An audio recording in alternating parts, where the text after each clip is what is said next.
Now, while JDU's offer might have come as an opportunity from unexpected quarters, UPA is simultaneously also keeping the Samajwadi Party in good humor. The good old Samajwadi Party that has, of course, bailed out the government many times before. Party spokesperson Digvijay Singh has pitched in for special packages to be given to UP and to Bihar. Mulayam Singh had earlier, remember, demanded 93,000 crore rupees as a grant for the state.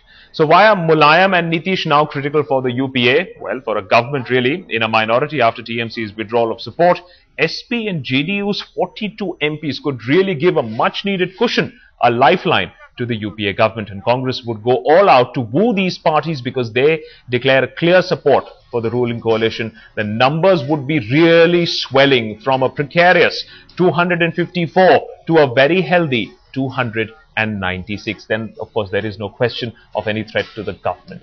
But here is the possibility really. The support might not be coming, but even if the declaration of support is not there, it is absent, if these parties even abstain during the vote of confidence, it will help the UPA government easily sail across the majority mark, and that is why the bonhomie now with the Samajwadi Party and with Nitish Kumar.